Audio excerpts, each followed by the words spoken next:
Hello, in this presentation we will take a look at an accounts receivable graph within QuickBooks Pro 2018. If you've been working along with us, we will be continuing with the Get Great Guitars problem. If not, that's okay. We will be looking at how to create an accounts receivable graph. We currently have the Open Windows List open, which can be found at the View tab, Open Windows List. We also have the company homepage, which can be found at the company dropdown and the homepage. If you have the backup file, you can restore that by going to the file dropdown and restore at that point. We are currently going to be looking at the graphing options, and that's going to be in the reports settings. So we're going to go up to the reports dropdown up top and select the report center. Within the report center, we will have the grid format, the little picture icon format here. We are in the standard tab, and we're going to scroll down on the left hand side, considering we're looking for accounts receivable information, to the customer and receivable section on the left hand side. We're just going to scroll down till we see a nice little image of a graph. That's the one that we're going to be working on. It's going to be an accounts receivable graph. Scrolling on down, we see this accounts receivable graph right there. That's going to give us a nice pictorial representation of our information very quickly. So we're going to say display that information. Nothing's there. What happened? Why is that the case? Because of the date ranges. We're going to have to change the date ranges, but first we're going to maximize this by maximizing this icon. And then we're going to go to the date ranges and hopefully change the date, and something will then appear. The accounts receivable information is something as of a point in time, and therefore there's only one date here. We're going to make the date 02/28/21, which is February 28, 2021. And we're going to select OK. And there is our information. So here's the accounts receivable in an aging type format, current, past due, and so on and so forth. We have a nice healthy aging report here, and that most of it is current, although this is a fairly new business, so there hasn't been much time to have past due receivables with the data set we have so far in any case. We also have the pie chart down here giving a nice pictorial representation of the information. And over here we have, of course, the key showing who owes us the most. Lynn Jackson on the receivables. Gonna call Lynn pretty soon, probably later today, and see if she's gonna give us some of them what they owe us there. Appreciate the sales though, Lynn. And then we have Jill and Jenny, Star, Deanna, and so on and so forth, giving us our breakout of who owes us money, what is in accounts receivable. That total then, $11,274, should match what is on the balance sheet under accounts receivable. If we want to check that out, and we do, we're going to go to the reports up top. We will scroll down to the company and financial, scroll down to the balance sheet, and we'll change the date to 02/28/21, same date, February 28th. We're looking at this information here, that $11,274. Going back to the receivables report, we see the $11,274. Very important to see that, because when we do use this information, we want to be able to tie it back to the financials. We want to show more than just a colorful graph and say, you know, this is what it's going to and why we have this data here.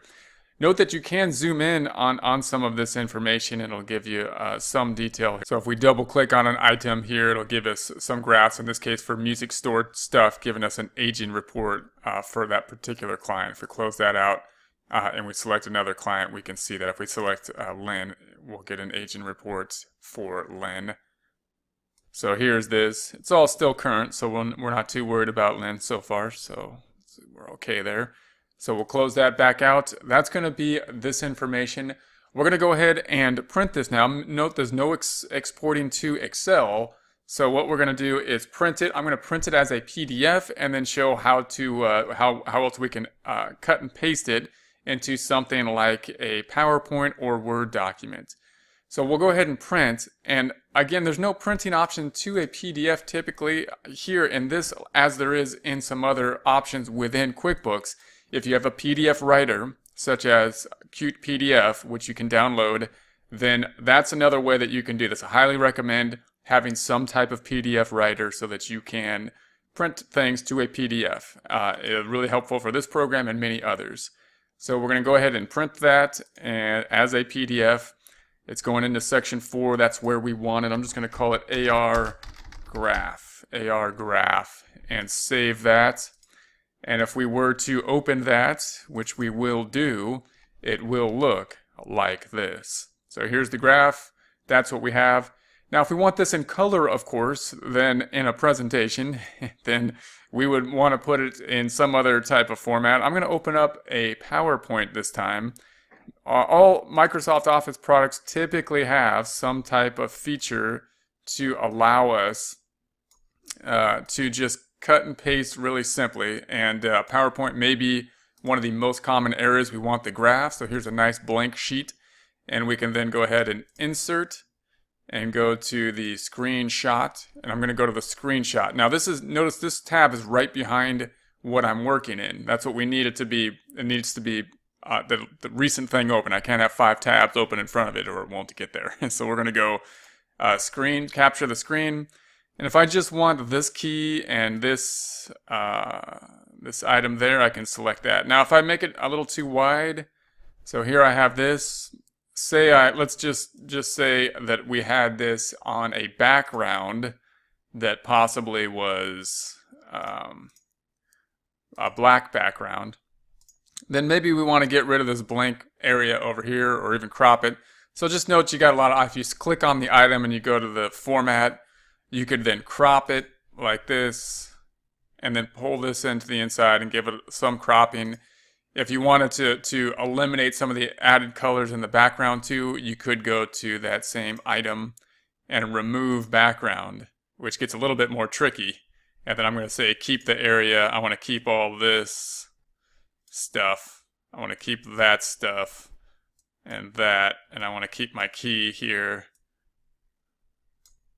See, it gets a little bit more tricky to keep the key.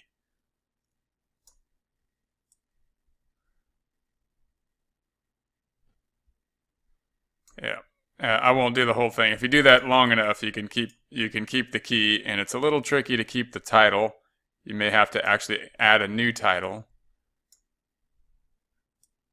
But note that we have some kind of features like that. And if this was an issue on this side to keep the key, note that you could also just screenshot it again and just take a new key like so. Put it right there and put it wherever you want. If the title is a problem, then we could just remove the title and just say we don't want the title, and then put a title up here and anything you want. So there's a lot of options to make the color, and just from the copying and pasting and from the features you have within Word documents and Microsoft Office documents. Same options in PowerPoint and Excel and in Word.